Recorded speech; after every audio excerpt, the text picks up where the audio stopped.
হজরত আবু বকর রাদিয়াল্লাহু তাআলা আনহু ছিলেন একজন কাপড় ব্যবসায়ী, আর এই ব্যবসা দ্বারাই তার জীবিকা নির্বাহ করতেন। খলিফা হওয়ার পরের দিন তিনি যথারীতি কয়েকখানা চাদর হাতে নিয়ে বিক্রি করার জন্য বাজারে চললেন। প্রতিমধ্যে হজরত ওমর রাদিয়াল্লাহু তাআলা আনহুর সাথে সাক্ষাৎ হলে তিনি বললেন, হে আমিরুল মুমিনিন, আপনি কোথায় যাচ্ছেন? আবু বকর বললেন, আমি বাজারে যাচ্ছি। ওমর রাদিয়াল্লাহু তাআলা আনহু বললেন, আপনি যদি বেচাকেনায় লিপ্ত থাকেন তবে খেলাফতের কাজ কি করে চলবে? আবু বকর রাদিয়াল্লাহু তাআলা আনহু বললেন, আমার পরিবার তবে কিভাবে চলবে? তখন হজরত ওমর রাদিয়াল্লাহু তাআলা আনহু বললেন, আপনি আবু উবাইদার নিকট চলুন। রাসূল সাল্লাল্লাহু আলাইহি ওয়াসাল্লাম তাকে আমিন আখ্যা দিয়েছেন। তিনি আপনার জন্য রাজকোষ হতে কিছু ভাতা ধার্য করে দিবেন। এরপর তারা দুজনেই আবু উবাইদার নিকট গেলেন। অতঃপর তিনি একজন মধ্যম শ্রেণীর মুহাজিরের সমপরিমাণ ভাতা ঠিক করে দিলেন। কোনো এক সময় হজরত আবু বকর রাদিয়াল্লাহু তাআলা আনহুর স্ত্রী বললেন, হে প্রিয়তম স্বামী, আমার কিছু মিষ্টি জিনিস খেতে মন চায়। আবু বকর বললেন, তা খরিদ করার জন্য আমার নিকট কোনো পয়সা নেই। স্ত্রী বললেন, আমি প্রতিদিনের খাবার হতে কিছু বাঁচিয়ে রেখে তা দ্বারা মিষ্টি খরিদ করব। তিনি অনুমতি দিলেন। কয়েকদিন পর কিছু পরিমাণ পয়সা জমা হলে মিষ্টি কেনার জন্য তা আবু বকর রাদিয়াল্লাহু তাআলা আনহুর নিকট দিলেন। তখন তিনি বললেন, বোঝা গেল এই পরিমাণ পয়সা আমরা বাইতুল মাল হতে বেশি নিয়ে থাকি। তখন তিনি মিষ্টি না কিনে সেই পয়সাগুলি বাইতুল মালে জমা করে দিলেন এবং ভবিষ্যতে ওই পরিমাণ ভাতা কমিয়ে আনতেন। হজরত ওমর রাদিয়াল্লাহু তাআলা আনহুও একজন ব্যবসায়ী ছিলেন। খলিফা নিযুক্ত হওয়ার পর মদিনাবাসীকে ডেকে তিনি বললেন, আমি ব্যবসায়ী ছিলাম, এখন তোমরা খেলাফতের কাজে আমাকে আবদ্ধ করেছো, কাজেই আমার জীবিকা নির্বাহের ব্যবস্থা কি হবে? লোকেরা বিভিন্ন প্রস্তাব পেশ করল। অবশেষে হজরত আলী রাদিয়াল্লাহু তাআলা আনহুকে জিজ্ঞেস করা হলে তিনি বললেন, আপনার এবং আপনার পরিবারের জন্য যেই পরিমাণ অর্থ না হলে চলে না, ওই পরিমাণ মধ্যম ভাতা ঠিক করা হোক। ওমর রাদিয়াল্লাহু তাআলা আনহু এই রায় পছন্দ করলেন এবং প্রয়োজনীয় মধ্যম ভাতা ধার্য করলেন। অতঃপর একদিন হজরত আলী, উসমান, তালহা ও জুবাইর রাদিয়াল্লাহু তাআলা আনহুম সকলেই হজরত ওমর রাদিয়াল্লাহু তাআলা আনহুর ভাতা বৃদ্ধি করার জন্য প্রস্তাব করলেন, কারণ যেই পরিমাণ ভাতা তাকে দেওয়া হয় তাতে জীবন ধারণ করা বড়ই কষ্টকর। কিন্তু হজরত ওমরের নিকট এই বর্ধিত ভাতার প্রস্তাব কে করবে, এতে কেউই সাহস পেল না।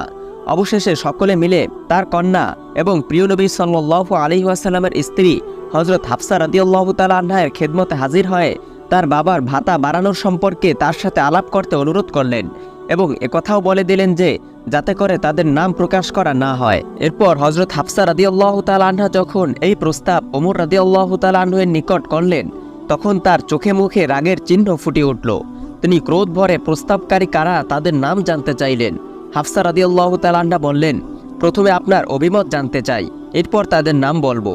ওমর রাদিয়াল্লাহু তাআলা আনহু বললেন, যদি আমি তাদের নাম জানতে পারতাম তবে তাদেরকে এমন শাস্তি দিতাম যাতে তাদের চেহারা বিগড়িয়ে যেত। তুমি তো নবীজির স্ত্রী ছিলে, তুমিই বলো মা, সবচেয়ে ভালো পোশাক কি নবীজির ঘরে ছিল? তিনি বললেন, দুটি হলদে রঙের কাপড় ছিল, যা নবীজি জুমার দিন এবং কোনো দেশের দূত আসলে তাদের সামনে পরিধান করতেন। এরপর জিজ্ঞেস করলেন, তোমার ঘরে নবীজি উৎকৃষ্ট খাবার কি খেয়েছেন? তিনি বললেন, আমরা জবের রুটি খেতাম। একবার আমি গরম রুটির উপর ঘির ডিব্বা উল্টিয়ে দিলাম, তখন নবীজি নিজেও তৃপ্তি সহকারে খাচ্ছিলেন এবং অন্যদেরকেও খাওয়াচ্ছিলেন। হজরত ওমর রাদিয়াল্লাহু তাআলা আনহু পুনরায় জিজ্ঞেস করলেন, উত্তম বিছানা কি ছিল যা তুমি নবীজির জন্য বিছাতে? হজরত হাফসা রাদিয়াল্লাহু তাআলা আনহা বললেন, একখানা মোটা ধরনের কাপড় ছিল, গরমের দিনে তাতে 4 ভাঁজ করে বিছিয়ে দিতাম এবং শীতকালে অর্ধেক বিছিয়ে বাকি অর্ধেক গায়ে জড়িয়ে নিতাম। এরপর হজরত ওমর রাদিয়াল্লাহু তাআলা আনহু বললেন, হে হাফসা, যারা আমার ভাতা বৃদ্ধি করতে চায় ওই সব লোকদেরকে বলে দাও যে রাসূল সাল্লাল্লাহু আলাইহি ওয়াসাল্লাম আখিরাতের আশায় নিজের আমলের দ্বারা একটা সীমা নির্ধারণ করে গিয়েছেন।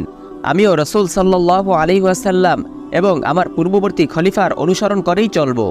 প্রিয় সুধী, এটা হলো সেই ব্যক্তির অবস্থা যার নাম শুনলে ভয়ে দুনিয়ার রাজা বাদশাদের অন্তরে কম্পন এসে যেত, অথচ তিনি কিরূপ আড়ম্বরহীন জীবন যাপন করে গেলেন। কোনো একবার তিনি মসজিদে খুতবা পাঠ করতেছিলেন, তখন তার লুঙ্গিতে 12টা তালি লাগানো ছিল, তার মধ্যে একটি চামড়ারও ছিল।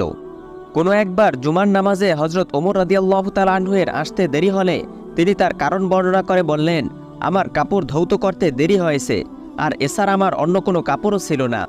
একবার হজরত ওমর রাদিয়াল্লাহু তাআলা আনহু খাবার খেতেছিলেন, এমন সময় তার গোলাম এসে বলল, উতবা ইবনে আবি ফারকাত আপনার সাথে সাক্ষাৎ করতে চায়। ওমর রাদিয়াল্লাহু তাআলা আনহু তাকে ভিতরে আসার অনুমতি দিলেন। ভিতরে আসার পরে উতবাকে খাবার খাওয়ার জন্য অনুরোধ করলেন। তিনি খাবারে শরিক হলেন, কিন্তু রুটি এতটাই মোটা ছিল যে উতবা সেটা খেতেই পারছিল না। তখন সে বলল, হে আমিরুল মুমিনিন, ময়দার রুটি হলে কি ভালো হতো না? ওমর রাদিয়াল্লাহু তাআলা আনহু বললেন, সকল মুসলমান কি ময়দা খাওয়ার সামর্থ্য রাখে? উতবা বললেন, না। তখন ওমর রাদিয়াল্লাহু তাআলা আনহু বললেন, আফসোস হে উতবা, তুমি কি চাও আমি সকল সুখ দুনিয়ায় ভোগ করে ফেলি? প্রিয় সুধী, এই ধরনের শত সহস্র নয় লাখো ঘটনা রয়েছে এই সকল সাহাবায়ে কেরামের। এই জামানায় না তাদের অনুসরণ করা সম্ভব, আর না প্রত্যেক ব্যক্তির জন্য তা সমীচীন।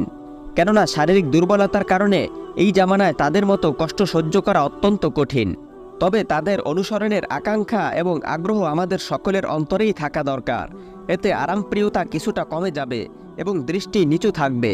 কেননা আমরা সবসময় দুনিয়ার ভোগবিলাসিতায় অগ্রগামী হচ্ছি এবং প্রত্যেক ব্যক্তি নিজের চেয়ে অধিক সম্পদশালী লোকের দিকে দৃষ্টি রাখছি, আর এই আক্ষেপে মরতেছি যে অমুক ব্যক্তি আমার চেয়ে বেশি সম্পদশালী। আমাদের প্রিয় নবী সাল্লাল্লাহু আলাইহি ওয়াসাল্লামের অভ্যাস ছিল, তিনি তার সম্পদ দ্বারা প্রথমে ঋণ পরিশোধ করতেন, এরপরে তা দান করে দিতেন। হযরত বেলাল রাদিয়াল্লাহু তাআলা আনহুর নিকট এক ব্যক্তি জিজ্ঞেস করলেন, রাসূল সাল্লাল্লাহু আলাইহি ওয়াসাল্লামের ব্যয়ভারের কি ব্যবস্থা হতো? উত্তরে তিনি বললেন, নবীজির নিকট কিছুই জমা থাকতো না, এই কাজ আমার উপরই সুপর্দ ছিল। নবীজির কাছে কোনো মুসলমান ক্ষুধার্ত আসলে ধার করে হলেও তার আহারের ব্যবস্থা করতাম। কোনো বস্ত্রহীন আসলে আমাকে আদেশ করতেন, আমি কারো নিকট হতে ঋণ গ্রহণ করে তার বস্ত্রের ব্যবস্থা করে দিতাম, আর এভাবেই চলতে থাকতো। একবার জনৈক মুশরিক এসে আমাকে বলল, আমার তো আর্থিক সচ্ছলতা রয়েছে, তুমি সকলের থেকে ধার না নিয়ে বরং আমার থেকে প্রয়োজন মতো ধার নিও। তখন আমি মনে মনে ভাবলাম, এর চেয়ে উত্তম আর কী বা হতে পারে। এরপর আমি ওই ব্যক্তির নিকট হতেই ধার করে নবীজির মেহমানদের মেহমানদারি করতাম।